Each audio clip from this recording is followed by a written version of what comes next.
好来，乡亲啊，继续来看这个中华职棒日前伫个大巨蛋来拍冠军赛。 线场的时阵出状况，这个安全恐惊是一个大问题。尤其是今年的跨年暝，拄好拄到张惠妹要伫个大巨蛋来开演唱会，有可能会来超过20万人。这人潮要安怎来消套？民进党的市议员张文哲是真不满，讲到今也未看到市府有任何的计划。 啊，关团局是来配合讲，老早就有开会讨论，后个月嘛阁有跨局处的会议，到时阵会有详细规划。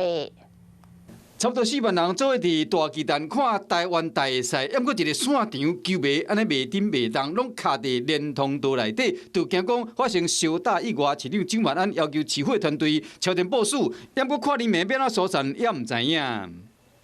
譬如说逃生的方案、疏散的方案、交通维持计划的方案，通通都没有。这个表演的卡司都出来了，我们是否针对这些安全的状况，却没有提早做准备？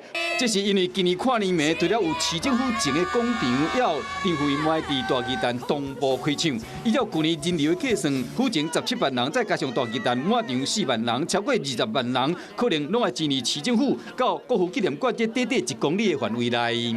20万人的交维计划，20万人的疏散，20万人的安全计划，你不提出来，没有人想要发生像韩国这个梨泰院的事情。经过了解，台北市政府关团局甲交通局等单位伫今年10月初就甲万雄开过一摆会，针对所运的作业做大原则的讨论。像讲将张惠妹演唱会甲跨年演唱会线场的时间卖排做伙，整合交通车的时间甲管制范围。另外，负责办跨年晚会关团局。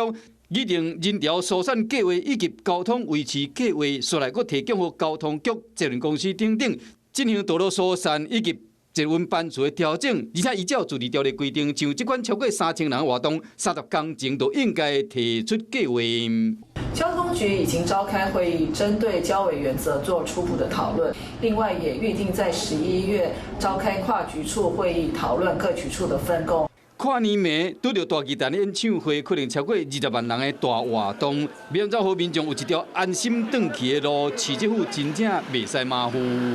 Hello， 我是雷亚，想要抢而先掌握最及时的新闻资讯吗？赶快订阅、按赞、开启小铃铛，锁定华视新闻 YouTube 频道。